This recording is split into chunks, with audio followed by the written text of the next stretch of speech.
کام کو پایہ تکمیل تک پہنچانے کے لیے 3 چیزوں کی اہمیت بہت زیادہ ضروری ہوتی ہے. 3 چیزیں آپ کے مد نظر رہتی ہیں، 3 چیزیں مطلوب اور مقصود رہتی ہیں. پہلی بات اور پہلی چیز اسباب کی فراہمی ہے، کیونکہ جب آپ کوئی کام کریں گے تو اس کام کو کرنے کے لیے آپ کو اسباب کی اور وسائل کی لازماً ضرورت ہوتی ہے. دوسری بات کہ وہ اسباب اور وہ وسائل آپ کے اس کام کرتے وقت مسلسل اور تسلسل کے ساتھ شامل حال رہیں، تب جا کے آپ اس کام کو پایہ تکمیل تک پہنچا سکیں. اگر اسباب درمیان سے چھوٹ جائیں، وسائل ختم ہو جائیں، تو پھر آپ اس کام کو مکمل نہیں کر سکتے. اور تیسری چیز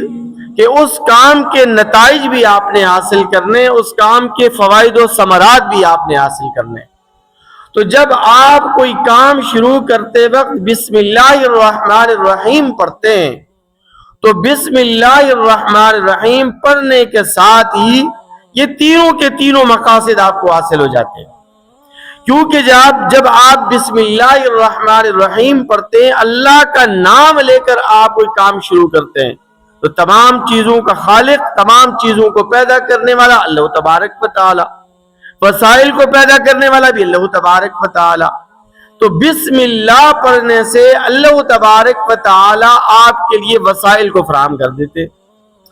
پھر آپ کے ساتھ یہ وسائل تسلسل کے ساتھ اور آخر تک اس وقت شامل حال ہو جاتے ہیں جب آپ الرحمن پڑھتے ہیں. اللہ کی صفت رحمان کا اظہار جب آپ کرتے ہیں تو اللہ تبارک و تعالی کی یہ صفت رحمان آپ کے لیے تمام کے تمام مسائل اور تمام کے تمام وسائل، تمام کے تمام اسباب مہیا کرتی ہے، فراہم کرتی ہے. پھر آپ جب پڑھتے ہیں آخر میں الرحیم، تو یہ صفت رحمت اللہ تبارک و تعالی کی آپ کو اس کام کے نتائج، اس کام کے فوائد و ثمرات آپ کو فراہم کرتی ہے. تو صرف اور صرف بسم اللہ الرحمن الرحیم پڑھنے سے آپ کو اللہ تبارک و تعالی کی مدد بھی حاصل ہو گئی،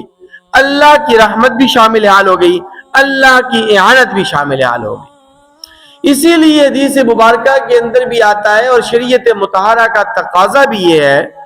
کہ جب آپ جانور ذبح کریں تو جانور ذبح کرتے وقت بھی بسم اللہ الرحمن الرحیم لازمی پڑھیں، اللہ کا نام لے کر جانور کو ذبح کریں. کیونکہ نبی کریم صلی اللہ علیہ وسلم نے فرمایا کہ اذبحوا علی اسم اللہ وقولوا بسم اللہ اللہ اکبر، کہ جب بھی جانور کو ذبح کرو تو اللہ کا نام لے کر جانور کو ذبح کرو اور یوں کہو کہ بسم اللہ اللہ اکبر. یعنی بہتر افضل یہ ہے کہ بسم اللہ اللہ اکبر پڑھنا چاہیے،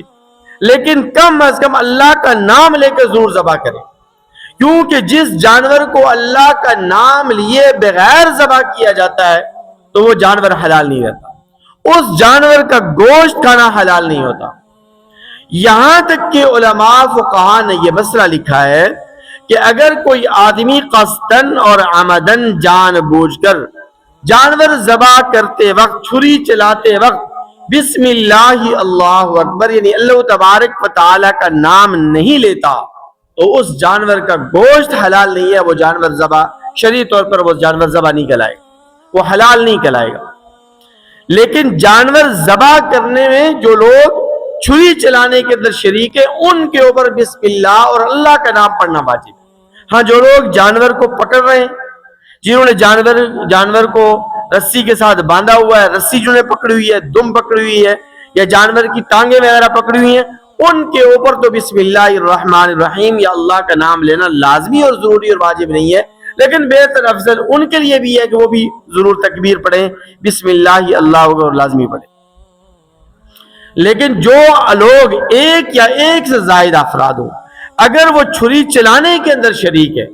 جانور کو ذبح کرنے میں شریک ہے، چاہے ایک ہے، چاہے دو ہے یا چاہے تین ہے، تو سب کے اوپر اللہ کا نام لینا، بسم اللہ پڑھنا، بسم اللہ اللہ اکبر پڑھنا یہ لازمی، ضروری اور واجب ہے. اور یہی حکم مرغی کے جانور کا بھی ہے.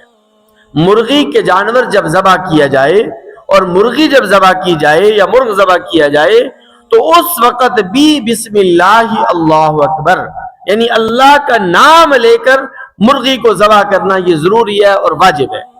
اگر کوئی دکاندار ایسا ہے، مرغی و ذبح کرنے والا ایسا ہے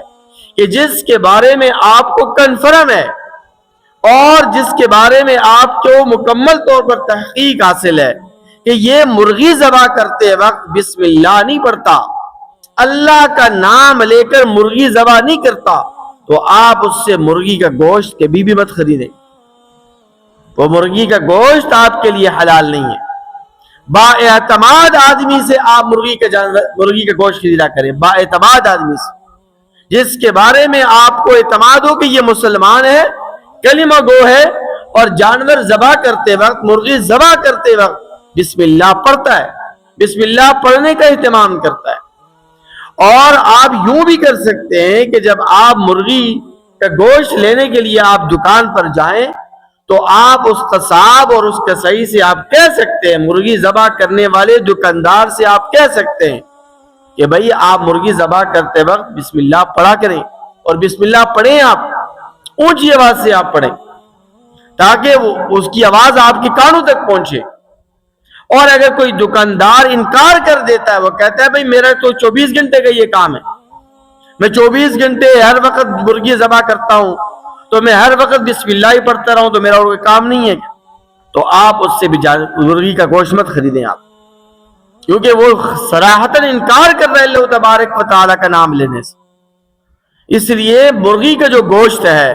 مرغی کا گوشت خریدتے وقت یا تو آپ ایسے با اعتماد آدمی سے مرغی کا گوشت خریدیں کہ جس کے بارے میں آپ کو کنفرم ہو کہ بھئی یہ بندہ اس نے جب مرغی ذبح کی تو اس نے ضرور بسم اللہ پڑھی ہوگی، یہ مسلمان ہے،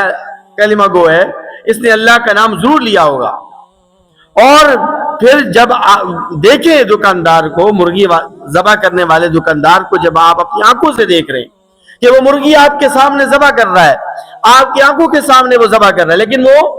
زبان سے بسم اللہ نہیں پڑھ رہا، اللہ کا نام نہیں، اللہ اکبر بھی نہیں پڑھ، تکبیر بھی نہیں پڑھ رہا، اللہ کا نام بھی نہیں لے رہا، آپ اس سے کہتے بھی ہیں تب بھی وہ نہیں پڑھ رہا، تو پھر آپ کے لیے وہ مرغی کا گوشت حلال نہیں ہے، یہ ذبیحہ حلال نہیں ہے، اس مرغی کے گوشت کا کھانا آپ کے لیے حلال نہیں ہوگا۔ اس لیے کہ قرآن مجید فرقان حمید کی آیت مبارکہ ہے، یہ قرآن کا فیصلہ ہے، یہ کسی مولوی کا فتویٰ نہیں ہے، کسی مفتی کا فتویٰ نہیں ہے کہ آپ اس کو ہلکے میں لیں۔ اللہ تبارک و تعالی 8ویں پارے کے سورہ انعام کی آیت نمبر 121 کے اندر فرماتے ہیں وَلَا تَأْكُلُوا مِمَّا لَمْ يُذْكَرِ اسْمُ اللَّهِ عَلَيْهِ وَإِنَّهُ لَفِسْقٌ، کہ اس جانور کا گوشت مت کھاؤ کہ جس پر اللہ تبارک و تعالی کا نام نہ لیا جائے، یہ گناہ کی بات ہے، یہ نافرمانی کی بات ہے، یہ فسق و فجور والی بات ہے۔